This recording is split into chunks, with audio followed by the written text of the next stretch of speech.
had learned from the likes of Sean Ellis, Brian Balfour, and Andrew Shen, and set up something that resembles a growth hacking program, but for outbound instead of it inbound, and not so much product qualified leads, but more, the traditional sales, marketing qualified and sales qualified leads.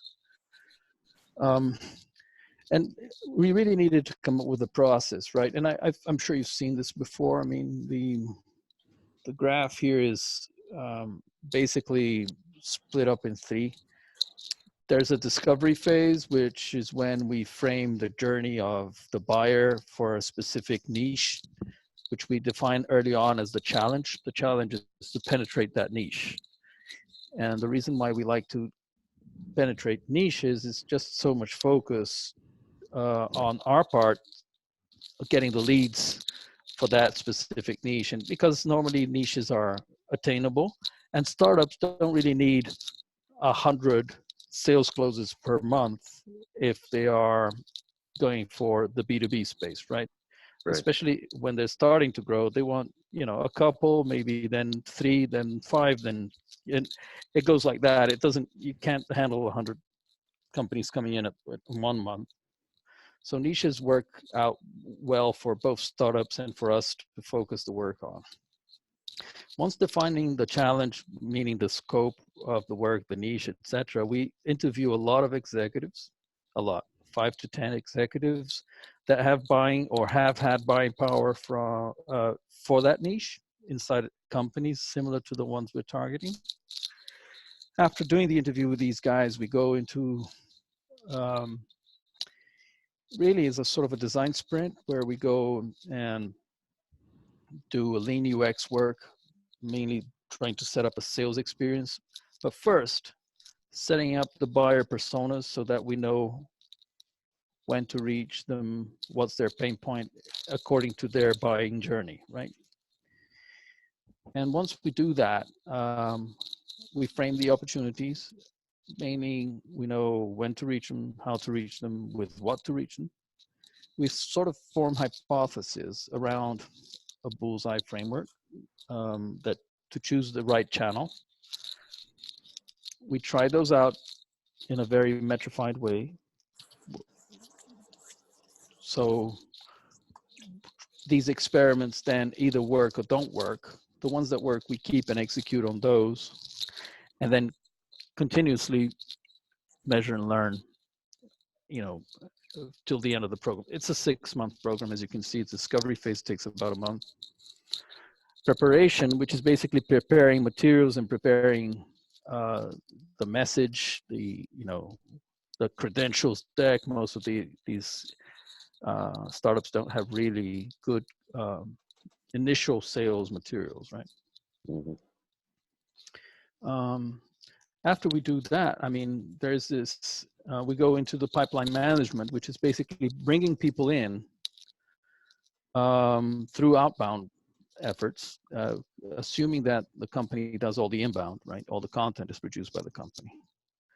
We do both paid media and non-paid media. Non-paid media would be, going out for affiliate sales, doing rounds on our own network, visiting clients, going to trade shows, that kind of thing, going to events.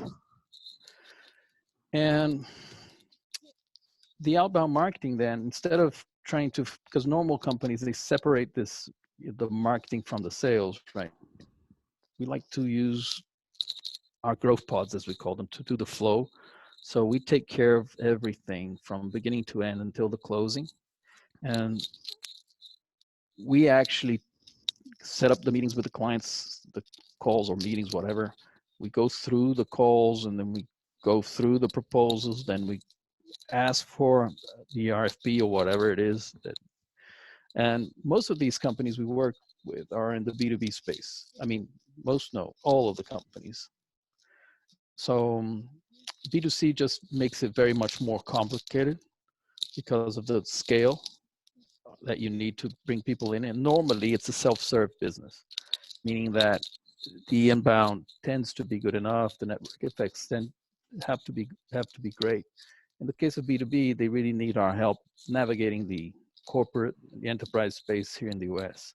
But even if it's SMB, they still need our help because most of the time they go out, you know, too broad. So we have one client that decided that his target was going to be mid-sized enterprises.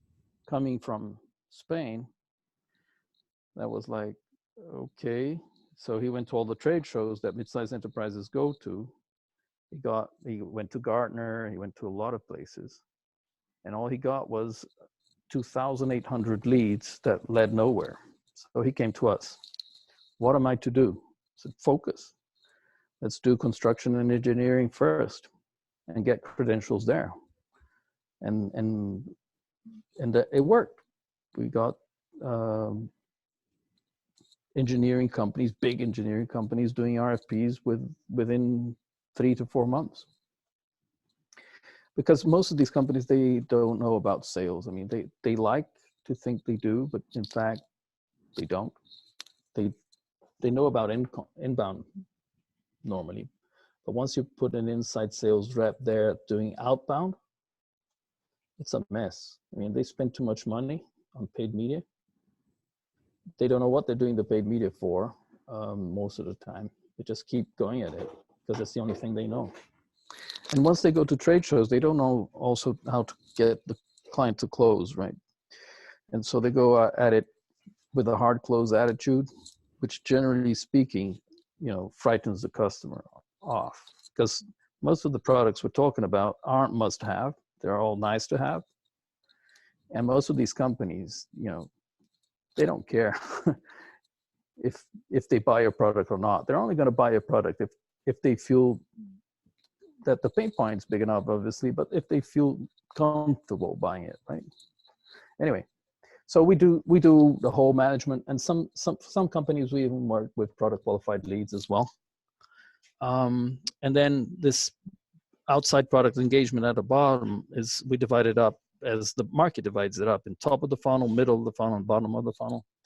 And what drives from one end of the pipeline to the other is, so you come in to the top of the funnel due to brand awareness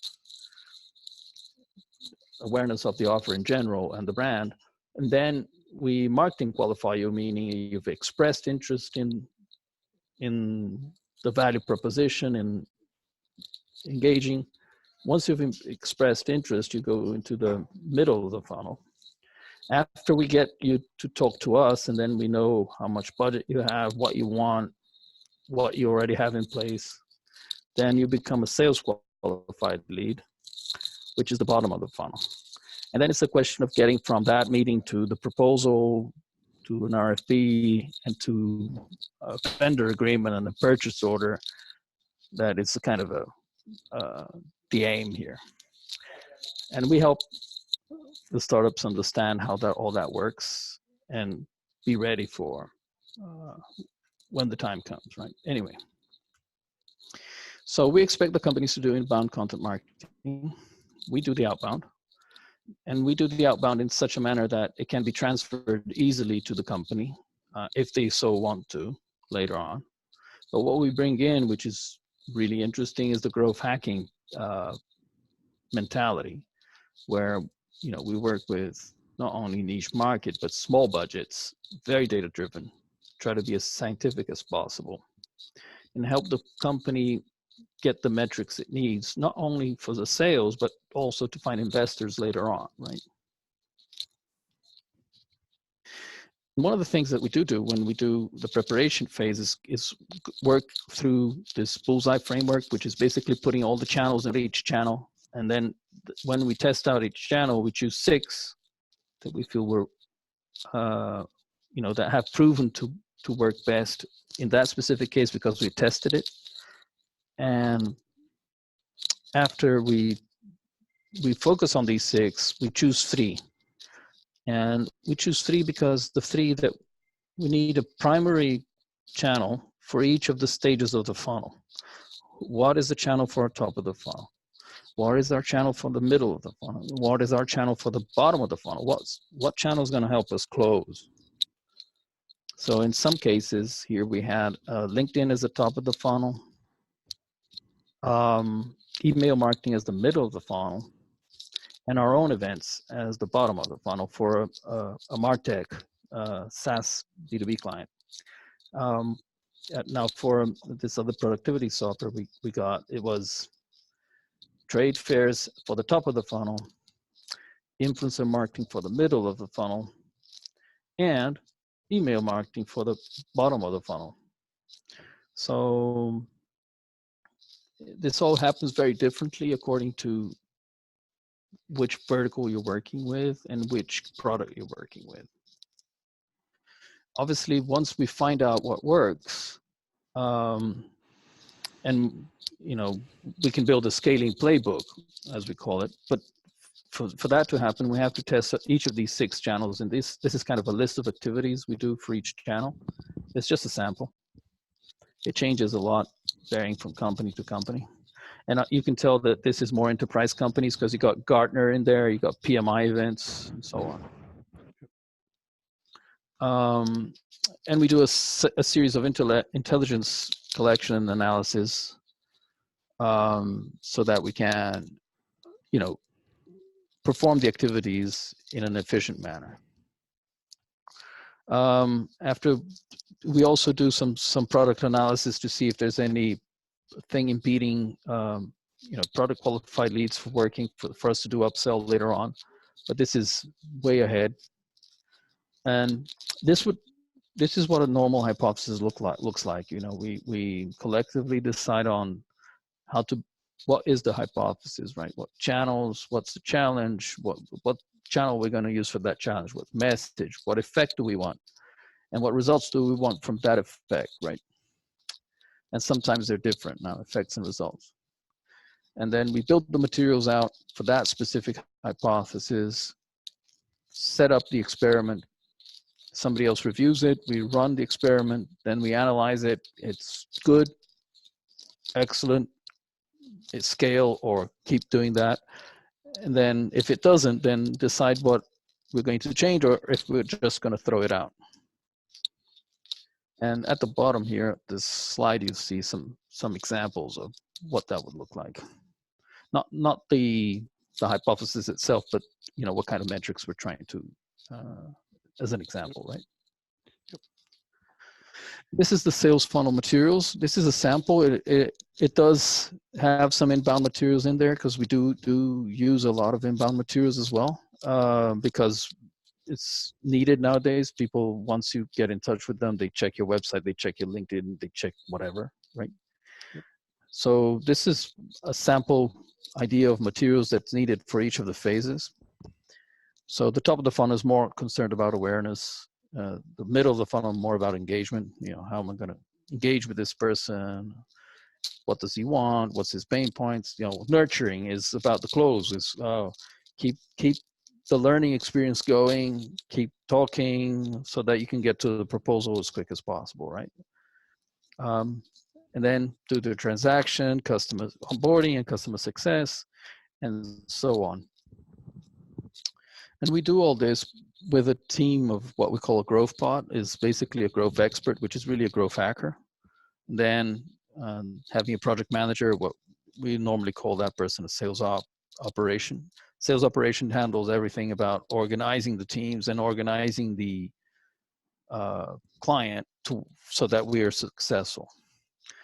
And then we have a business intelligence data analyst that helps us, capture all the data that's needed, compare results, analyze the results so that we get all these metrics in order. And we have a sales development representative that also acts as a digital marketer. So at the beginning, it's more, the person performs more a role of a digital marketer, whereas as you progress through the funnel, that person acts more as a sales development representative. And that's it. We have had